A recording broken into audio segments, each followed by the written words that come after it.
कोलकाता का आसमान स्पर्श करने के बावजूद प्रभुदयाल जी ने जमीन नहीं छोड़ी। यही उनकी वो विशेषता है जो प्रभुदयाल जी को एक महात्मा बनाती है, महान बनाती है। आइए इसी क्रम में आगे बढ़ें और अब मेरा अनुरोध श्री कमल दुग्गड़ जी से किया है और अपने विचार रखें। श्री कमल दुग्गड़। आराध्य देव के श्री चरणों में वंदन। सम्मानित मंच पर विराजमान गौरवशाली डाबड़ीवाल परिवार के आदरणीय व्यक्तित्व है श्रीमान राजेंद्र जी डाबड़ीवाल, अंतर्राष्ट्रीय ख्याति प्राप्त बहुमुखी प्रतिभा के धनी प्रसिद्ध उद्योगपति श्रीमान मोदी जी, तेरापंथ समाज के विशिष्ट परिवार बछावत परिवार के सम्मानित सदस्य माननीय श्री राजेंद्र जी बछावत, जानी मानी शिक्षाविद, आज के कार्यक्रम की मुख्य वक्ता जिन्हें अभी हम लोगों ने सुना, डॉक्टर इंदु जी जोशी, मीडिया जगत की मशहूर हस्ती श्रीमती मालिया शकीर जी और मंच पर विराजमान सभी गणमान्य व्यक्तियों के साथ आज की इस परिसर में उपस्थित स्वमान धन्य पिता की महती प्रभा से प्रभासित उनकी पांचों सुपुत्रियां, देवियों, सज्जनों,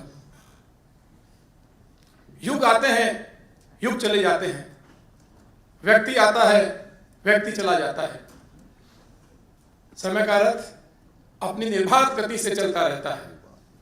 समय के इसी गति चक्र में अनंत काल से इस भारतीय वसुंधरा पर समय समय पर अनेक महापुरुषों ने जन्म लिया। अपने समय का काल उन्हें अपने हिसाब से अपने में ढाल नहीं पाया। उन्होंने लीक से हटकर काम किया, युग की समस्याओं को खोजा, उनको समझा और अपने पुरुषार्थ से उनका समाधान किया और युग को एक नई दिशा दी और एक नए इतिहास का सृजन कर दिया। बंधुओं, इतिहास सर्जन की दृष्टि से प्रभुदयाल जी डाबड़ीवाल ने कौन कौन से काम किए, ये तो एक अनुसंधान का विषय है, लेकिन अपने संपूर्ण जीवन काल में अपनी सादगी से, अपनी धैर्यता से, अपनी परिश्रम से, अपने पराक्रम से, अपनी कर्मठता से, अपनी कार्यशैली से, संघर्ष से, कष्ट सहन से, त्याग से, जो उन्होंने मानवता के लिए, धर्म के लिए, समाज के लिए, राष्ट्र के लिए सेवाओं की जो रेखाएं अंकित की, वो आज वर्तमानी नहीं, भविष्य की पीढ़ियों के लिए मार्गदर्शन बनती रहेगी, उनका मार्ग प्रशस्त करती रहेगी। हमने सुना एक साधारण परिवार में जन्मा व्यक्ति एक असाधारण व्यक्तित्व है। मात्र क्लास 3 तक की कक्षा की उन्होंने शिक्षा ग्रहण की।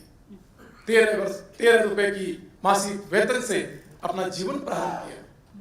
चीनी के व्यवसाय में एजेंट का काम शुरू किया, फिर चीनी का व्यवसाय शुरू किया और फिर अपनी व्यवसायिक कौशलता से 2 चीनी मिलों की स्थापना और उसके साथ अन्य उद्योगों की स्थापना।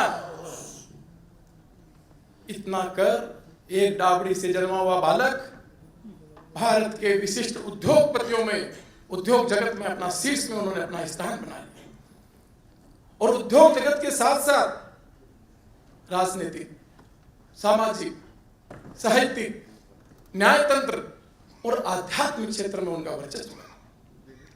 राजनीति में जहां राजनीति की शिखर पुरुष तत्कालीन प्रधानमंत्री इंदिरा गांधी से लेकर मोरारजी देसाई, फिर उसके बाद पश्चिम बंगाल के तत्कालीन मुख्यमंत्री प्रफुल्ल चंद्र सेन, तो एक तरफ लोकनायक जयनारायण प्रकाश, तो उधर साहित्यिक क्षेत्र में साहित्यिक जगत के महापुरुष राष्ट्र कवि रामधारी सिंह दिनकर, तो न्यायतंत्र में उस वक्त के अनेक प्रमुख विशेष न्यायाधीश, तो उद्योग जगत में बिरला, बांगड़, टाटिया, साहू जैन परिवार से उनके संबंध और उसके साथ भारतीय समाज में और विशेषकर जैन तेरापंथ समाज में उनका व्यापक जनसंपर्क, और इन सब से ऊपर उठकर अध्यात्म के और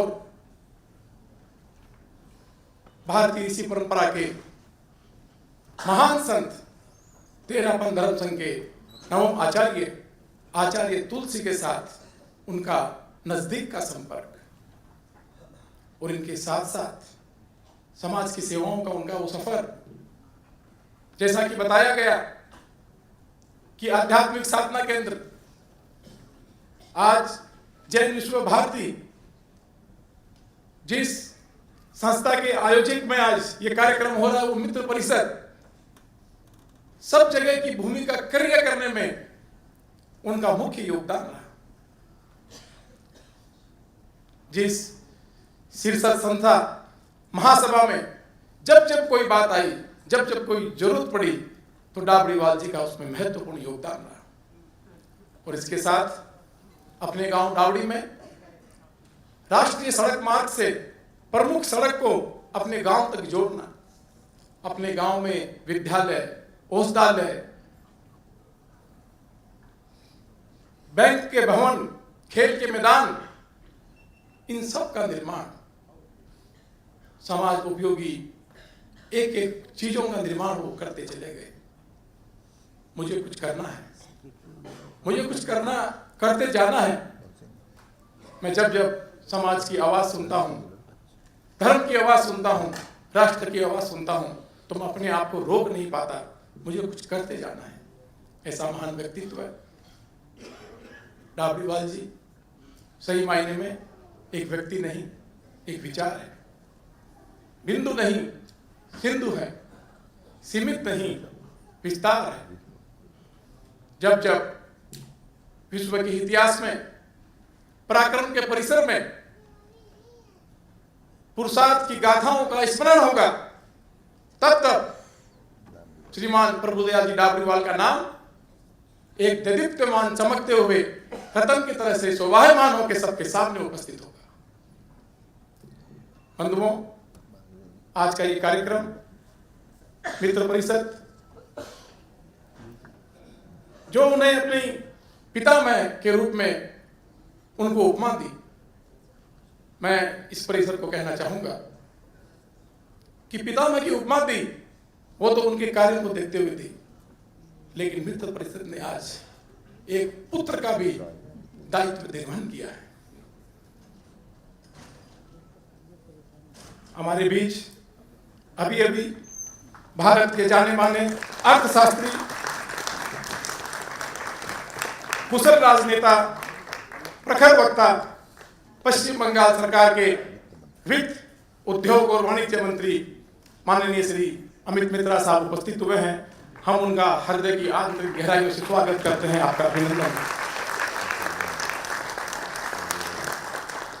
तो जो पुत्र का दायित्व है, मित्र परिषद ने अपने पितामह के प्रति जो समर्पित किया है, ऐसी संस्थाएं कालजयी रहेगी जो अपने पुरखों को नहीं भूलती। और मैं तो नए तो व्यक्ति से प्रभुदयाल जी डाबरीवाल से कभी मिला, न मैंने कभी उतना भीतर जाके उनको पढ़ने का प्रयास किया, लेकिन जब प्रमोद जी ने मुझे दायित्व दिया तो मैंने बंधुओं कुछ दिनों से, मैं पिछले 5-7 दिनों से इसको पढ़ रहा हूं। मैं आश्चर्यचकित हूं, एक व्यक्ति अपने एक जीवन में इतना काम कैसे कर सकता है,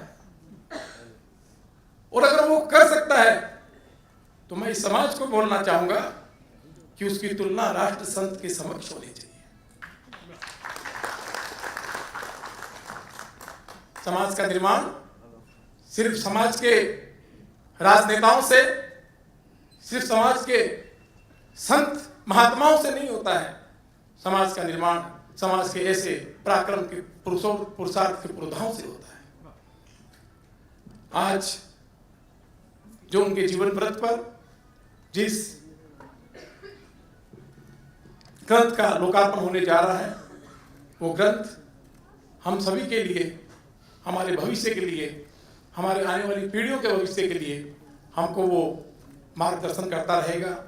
आज के इस मौके पर मित्र परिषद ने, विशेष करके अध्यक्ष हमारे बड़े भाई मूलचंद जी डागा साहब ने, मेरा छोटा भाई राहुल सिंह जी ने, और मित्र परिषद के सभी जिन लोगों ने मुझे ये आज वक्त दिया, ये समय दिया, इस स्थान पर खड़ा किया, आपका मैं हार्दिक धन्यवाद प्रेषित करता हूँ। और राजेंद्र जी खटेड़, सुमेरमल जी सुनाना, प्रमोद जी नाटा, एक बात, अंतिम बात बोल के अपनी बात को विराम दूंगा कि जिस तरह से अभी प्रमोद जी गंभीर बीमारी के साथ जूझ रहे हैं, उन्होंने जो ये आज का जो काम करने के लिए पिछले 1 साल से वो तकलीफ में है, शारीरिक कष्ट में है, और 1 साल से वो इस काम पे लगे हुए हैं, मैं उनको इस मंच से प्रणाम करता हूँ।